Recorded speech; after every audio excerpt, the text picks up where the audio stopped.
ஏன்னா ஏன்னா என்ன உங்க பெரிய பொண்ணுக்கு பேசி முடிச்சிட்டீங்கன்னு கேள்விப்பட்டேன். இன்னும் சொந்தத்திலே முடிச்சாச்சு போல. அப்போ செலவு கம்மி தான். ஆமாப்பா தம்பி, என்ன பொண்டாட்டியோட அண்ணன் பையன்தான், வேற ஒன்றும் இல்லை. சரி பிள்ளைங்களுக்கு பிடிச்சி போச்சுன்னு சொன்னாங்க, சரி பேசி முடிச்சு விடுவோமே. ஏன் நாம்பளும் அங்கேயும் இங்கேயும் மாப்பிள்ளை தேடிக்கிட்டு, அந்த பையனும் நல்ல பையன்தான், பேங்கில் வேலை செய்கிறான், சொத்து பத்து வசதி எல்லாமே இருக்குது, இன்னும் 2 பசங்க இருக்கானுங்க. அப்புறம் என்ன, எந்த பிரச்சனையும் இல்லை. அவங்களும் நல்லா பாசமாக தான் புள்ள மேலே இருப்பாங்க, எங்களுக்கும் பிடிச்சிதான் இருக்குது. பையனும் ரொம்ப பார்க்கறதுக்கு நல்லா அழகாகவே இருப்பான். அதனால தான் சரி பக்கமாக ஆகி போச்சே, கொடுத்து விடுவோன்னு ஒரு எண்ணம். ஓ அப்படியாண்ணா, நல்லது நல்லது. அதெல்லாம் சரிதான். நீங்க பாட்டுக்கும் போசுக்குன்னு உங்க பொண்டாட்டி சொந்தத்துல கொடுத்துட்டீங்க. உங்க தங்கச்சின்னு ஒண்ணு இருக்குல்ல, அப்புறம் அந்த பிள்ளைங்க 2 இருக்கும்னு நினைக்கிறேன். அன்னைக்கு வந்திருந்தீங்களா அந்த குட்டி பிள்ளைங்க அதானே? இப்பெல்லாம் எவ்வளவு பெருசுல இருக்காங்களோ தெரியல. எப்படி அந்த பிள்ளைங்க தான் வந்து கேட்டுதுன்னா என்ன ஆகும்? அதை யோசிக்கலையா நீங்க? ஆமாப்பா, என் தங்கச்சி பிள்ளைங்க, பையன் ஒன்று பொட்ட பிள்ளை ஒன்று, அதெல்லாம் எல்லாம் வளர்ந்து நிற்கிதுங்க. எல்லாம் பெருசு பெருசாக தான் இருக்குது. என்ன பண்ணுறதுன்னு தெரியல. என் தங்கச்சி வேற ஃபோனே பண்ணலன்னே, என் தங்கச்சிகிட்ட வேற சொல்லல. என் தங்கச்சிக்கு நானே இன்னைக்கு தான் ஃபோன் பண்ணணுன்னு இருக்கிறேன். பாவம் புள்ள என்ன பண்ணிட்டு இருக்காளோ தெரியல. அவ பிள்ளைங்களாம் 2 எல்லாம் பெருசு பெருசாக இருக்குது, எல்லாம் கல்யாணம் பண்ணுற ஸ்டேஜில் தான் இருக்குதுங்க. திடீர்னு நாளைக்கு உங்க தங்கச்சி பிள்ளைங்க வந்து அந்த பையன், மாமா இந்த மாதிரி உங்க பொண்ணுல ஒரு பொண்ணை நான் கல்யாணம் பண்ணிக்கிறேன், எனக்கு தருவீங்களா அப்படின்னு கேட்டா நீங்க என்ன பண்ணுவீங்க சொல்லுங்க? இல்ல ஒரு வார்த்தை சொல்லணும்னு சொன்னேன், கொஞ்சம் யோசிச்சுக்கிங்க.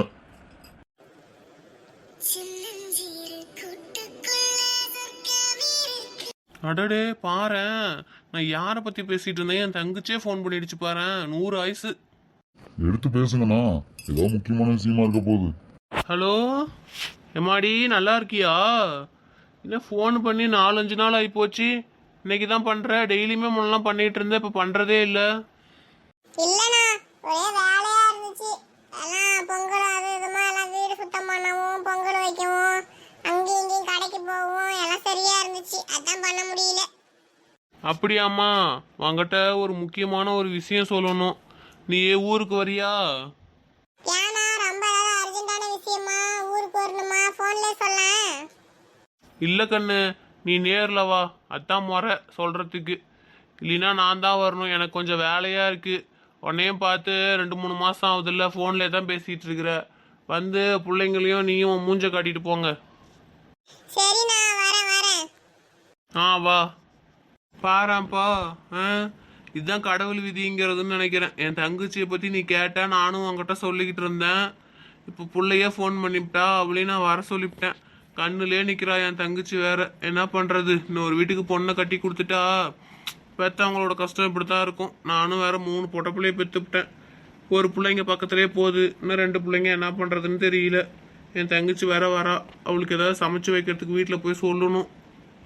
ஏன்னா தங்கச்சி பிள்ளைங்கன்னு சொல்ற, பொண்ணு என்ன பண்ணுது, பையன் என்ன பண்றாப்புல, தங்கச்சி வீட்டுக்காரர் என்ன பண்றாரு? தங்கச்சி வீட்டுக்காரர் என்னப்பா, விவசாயம் தான். பொட்டப்பிள்ளை இப்போ தான் காலேஜ் 2வது வருஷம் படிக்குதுன்னு நினைக்கிறேன். பையன் வந்து படித்து முடிச்சிட்டான், அவன் இன்ஜினியருக்கு படித்து முடிச்சிட்டான். வேலை வந்து அங்கே தேடிட்டு இருந்தான்னு நினைக்கிறேன். கிடைச்சிருச்சா என்னன்னு தெரியல, கிடைச்சிருந்தா சொல்லியிருப்பான். இன்னும் கிடைக்கலையாட்டுக்கு. பிள்ளைங்களாம் ஓரளவுக்கு எல்லாம் படித்து எல்லாம் மேலே ஏறிக்கிச்சிங்க. என் தங்கச்சிக்கு இனிமேலாம் கவலை இல்லை. சரிண்ணா, சரி போய் பாருங்க. தங்கச்சி வீட்டுக்காரு பிள்ளைங்க எல்லாம் வருது இல்ல, போயிட்டு ஏதாவது நல்லதா சமைக்க சொல்லி ஏதோ ஒரு கறிக்கு எடுத்து நல்லபடியா சமைச்சு வைங்க. வரவங்களுக்கு நல்லதா சமைச்சு போடணும்ல, அதுக்கோசரம் சொல்றேன். சரி நான் வரேன், எனக்கும் வேலை இருக்கு, நான் அப்படியே போறேன். தங்கச்சி வீட்டுக்காரெலாம் வரலப்பா, அவரு காட்டில் அங்கே ஆடு மாடெல்லாம் இருக்குது. எப்பயுமே அதிகமாக வந்தால் என் தங்கச்சி பிள்ளைங்க தான் வரும். அவர் எப்பயாவது ஒரு டைம் வர்றது தான், இல்லைன்னா நாங்களே போய் பார்த்தா தான். ஆமாம், போய் சமைக்கணும். என் பொண்டாட்டிகிட்ட போய் இப்போ சொன்னால் தான் அவங்க வரத்துக்குள்ளே ஏதாவது ரெடி பண்ணி வைப்பா.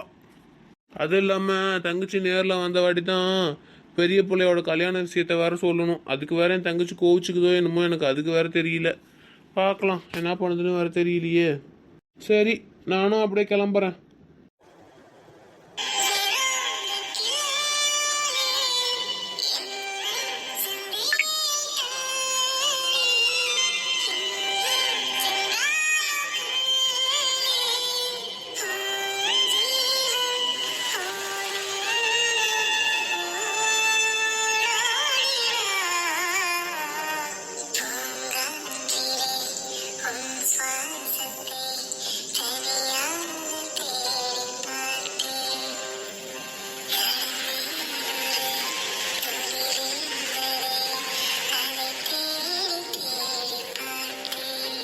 ஏய் இன்னிசை, வீட்டிலலாம் என்ன சொல்கிறாங்க அத்தை மாமாலாம்? நம்ம கல்யாணத்தை பற்றி ஏதாவது பேசுகிறாங்களா?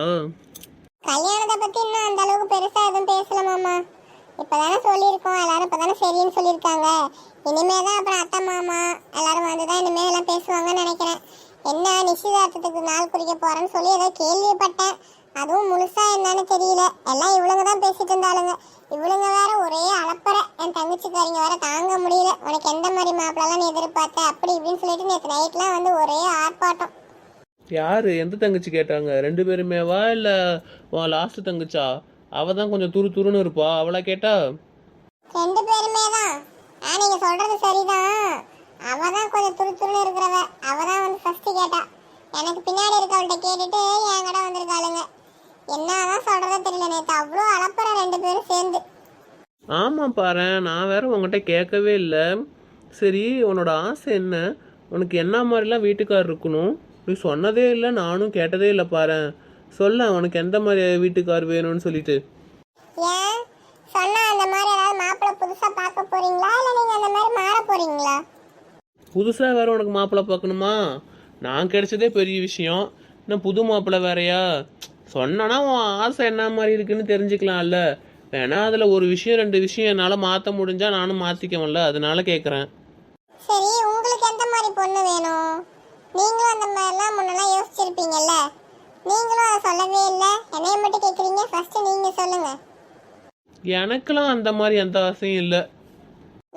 நல்லா பொய் சொல்றீங்களே. அதெல்லாம் ஜென்ஸா இருந்தாலும் லேடிஸா இருந்தாலும் எல்லாருக்குமே அந்த ஆசை இருக்கும். நமக்குன்னு ஒருத்தவங்க வரும்போது இப்படிதான் இருக்கணும் அப்படின்னு சொல்லி சின்ன வயசுல இருந்தே ஒரு கனவு இருக்கும். அது எப்படி நீங்க இல்லைன்னு சொல்றீங்க? மறைக்காதீங்க மாமா, சொல்லுங்க. நீங்க சொன்ன மாதிரிதான். அதுல ஏதாவது என்னால மாத்த முடிஞ்சா நானும் மாத்திக்கணும்ல உங்களுக்கோசரம். சரி, நீ இவ்வளோ தூரம் கேட்குறனால சொல்கிறேன். முட்டை முட்டை கண்ணு, சின்னூண்டு மூக்கு, நல்ல அழகான உதடு, நல்ல இடுப்பு வரலும் முடி, ஒரு மாநரன்னு வச்சுக்கலாம். அந்த மாதிரி ஒரு பொண்ணு இருக்கணும்னு நினச்சேன். ஆனால் எனக்கு எங்கே அந்த மாதிரி கிடச்சிருக்கு? நீ தான் கிடச்சிருக்க. ஓ, அந்த மாதிரி பொண்ணு எதிர்பார்த்தீங்களா? நான் அந்த மாதிரி இல்லையே. அடியே, என்னோட ஆசை அத்தை மொவளே, உனக்கு உன்னைய பற்றியே தெரியலையா? முட்டை கண்ணு யாருக்கு இருக்குது? உனக்கு தானே இருக்குது. உன் முன்னாடி நின்று நான் உன்னை தான் சொல்கிறேன், அதுவே உனக்கு தெரியல பாரேன். நீங்க சரியான ஆளுதான். நீங்க கட்டிக்கு போற பொண்ணு எப்படிதான் இருக்கணும்னு சொல்லி கேட்டிருந்தா நீங்க என் முன்னாடி நின்றுட்டு என்னைய பத்தியே பேசுறீங்க. நீங்க சொல்றீங்களா இல்லையா? இல்ல நான் போட்டுமா? எனக்கு அந்த மாதிரிலாம் எந்த ஆசையும் இல்லை. நான் தான் ஃபஸ்ட்டே சொன்னேன் அந்த மாதிரிலாம் எதுவும் கிடையாது அப்படின்னு சொல்லி. அப்படியே நீ கேட்குறனால சொல்ல போனால் என்ன, நார்மல் தான், ரொம்ப பெருசெல்லாம் ஆசைலாம் எதுவும் கிடையாது. என்னோடய ஹைட்டுக்கு ஏற்ற மாதிரி ஒரு பொண்ணு, ரொம்ப படிப்புலாம் வேணாம், நார்மலாக படிச்சிருந்தா போதும். பார்க்குறதுக்கு கொஞ்சம் ஓகே, அழகாக இருக்குது, அந்த மாதிரி இருக்கணும். கூட ஜோடியாக போகும்போது நல்லா இருக்குது அப்படின்னு சொல்கிற மாதிரி இருக்கணும், அவ்வளவுதான். என்னோட ஆசைன்னு பார்த்துக்கிட்டீங்க அப்படின்னா நல்லா ஹைட் வெயிட்டாக இருக்கணும். என்னோட ஹைட்டுக்கு ஏற்ற மாதிரி இருக்கணும். ஒரு என் கலர் கூட இருக்கலாம். அப்புறம் என்ன, நான் கம்மியாக தானே படிச்சிருக்கேன், என்னோட கொஞ்சம் எக்ஸ்ட்ரா படிச்சிருக்கலாம். அப்புறம் இல்லைங்காம வேலைக்கு போகணும். அவ்வளோதான் என்னோட ஒரு ஆசை. உனக்கு ஏற்ற மாதிரி நான் கிடச்சிருக்கேனா இல்லை கிடைக்கலையா?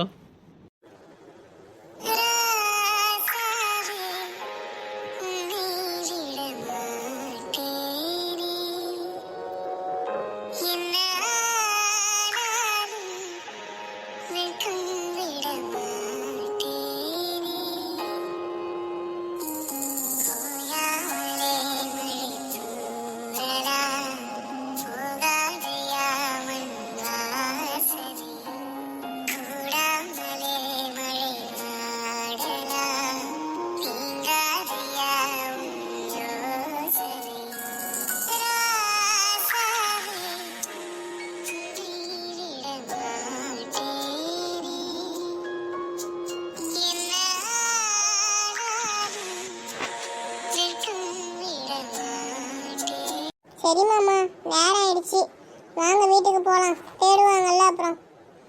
ஏன் இரு, இன்னும் கொஞ்ச நேரம் பேசிட்டு போகலாம். நம்மளுக்கு தான் கல்யாணம் ஃபிக்ஸ் ஆகிடுச்சு, அப்புறம் என்ன? ஐயோ, இதுக்கப்புறம் தான் லவ் பண்ணுறவங்கள பேசவே விட மாட்டாங்க. ஏன்னா ஏதாவது தப்பு நடந்துடுமோ என்னமோன்னு பெரியவங்களாம் பயந்துக்குவாங்க. அது இல்லாம இப்ப பாத்துட்டாங்கன்னா நம்மள அவ்வளவுதான் திட்டுவாங்க. வாங்க நம்ம போலாம். நம்மளுக்கு தெரியும் நம்ம எப்படி லிமிட்டா பேசிட்டு இருக்கோன்னு. அது எல்லாருக்கும் தெரியாதுல்ல, எல்லாருக்கும் புரிய வைக்கவும் முடியாது. அதனாலதான் சொல்றேன். ஆமாம் ஆமாம், நீ சொல்கிறதும் சரிதான். சரி வா போகலாம்.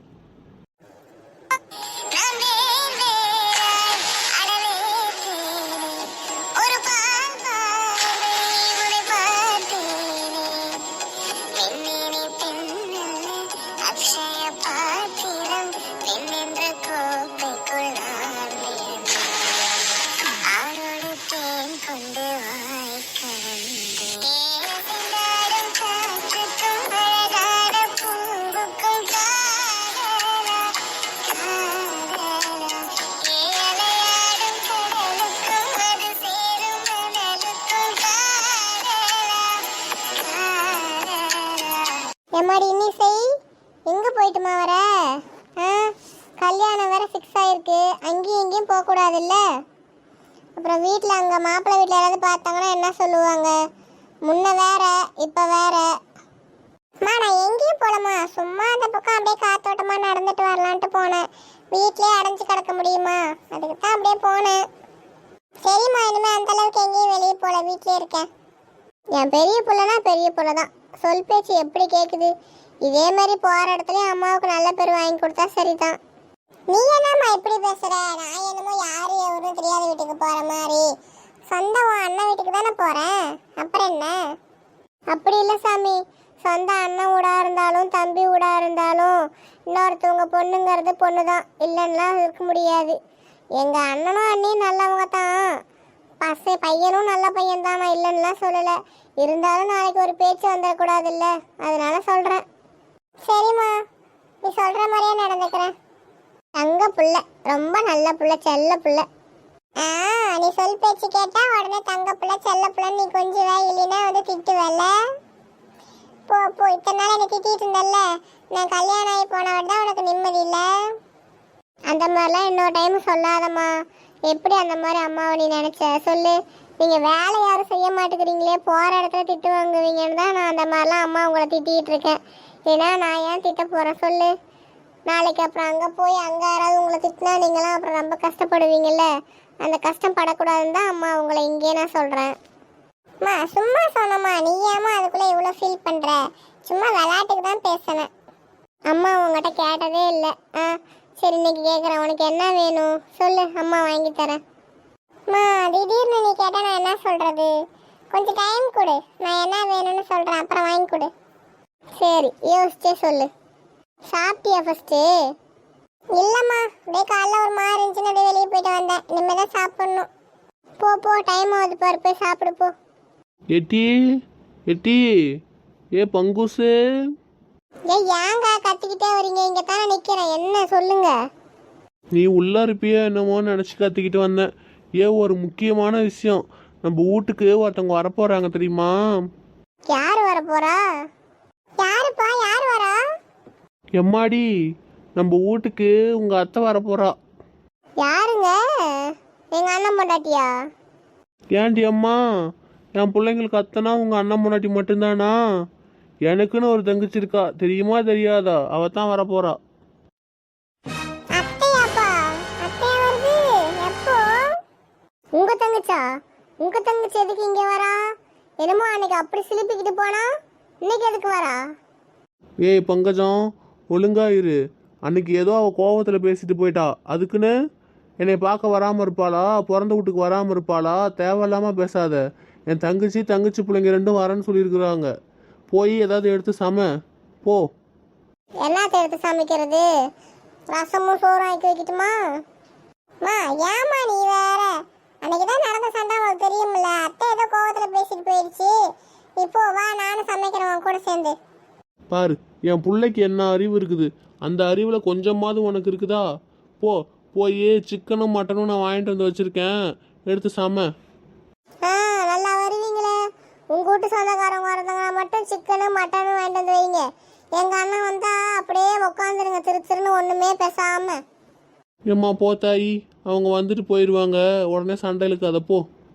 நான் ஒன்றும் சண்டைக்கார ஃபேமிலியிலேருந்து வரல, ஒன்றும் நான் சண்டையும் இழுக்க போகிறதில்ல. நீங்கள் தான் சண்டைக்கார ஃபேமிலி. போகிறேன், போய் சமைச்சு வைக்கிறேன், என்ன பண்ணுறது? ஆனா நானும் அந்த அளவுக்கு எதுவும் பேச மாட்டேன், நீங்க தான் பேசிக்கணும். அதுக்குன்னு வரவங்களை வான்னு கூப்பிடாமலாம் இருக்காத. நீ ஒன்றும் அந்த அளவுக்கு பேச வேணாம். வரவங்களை வான்னு கூப்பிடு, சாப்பிடுன்னு சொல்லு. மற்றதெல்லாம் நான் பார்த்துக்கிறேன். என்ன விஷயமா வராங்க? நான் தான் வர சொன்னேன். நம்ம பிள்ளைக்கு கல்யாணம் பேசியிருக்கமே, அதை அத்தங்கிற முறையில் என் தங்கச்சிட்டு சொல்கிறது இல்லை. அதுக்கு தான் வர சொன்னேன். ஏன் அதை ஃபோன்லேயே சொன்னா ஆவாதா? ஏய் பங்கஜம், அப்படிலாம் கிடையாது. ஒரு மரியாதை கொடுக்கணும்ல, நேரில் வர வச்சு சொல்கிறது தான் மரியாதை. நான் பார்த்துக்கிறேன், நீ போ போ. டைம் ஆகுது, போய் செம்ம ஓடு ஓடு. என்னமோ பண்ணுங்க, நான் போறேன். நானும் போய் அம்மா கூட ஹெல்ப் பண்றேன். போம்மா கண்ணு, போ போ, அம்மா கூட போய் ஹெல்ப் பண்ணு. எப்பா, இந்த பொம்பளைங்க ஏன் தான் இப்படி இருக்கிறாங்களோ. நம்ம கூட பிறந்தவங்க வந்தாங்கன்னு சொல்லிட்டா மட்டும் போதும், எங்கேருந்து தான் கோவம் வருமோ. முன்னே வேற புள்ள ஃபோன் பண்ணா, நான் கிளம்பி வந்துட்டு இருப்பான்னு நினைக்கிறேன். அண்ணா, மாமா, ஹாய் மாம்ஸ். வாமா வாமா, வாங்க பிள்ளைங்களா, வாங்க வாங்க. பங்கஜம் யார் வந்திருக்கான்னு பாரு.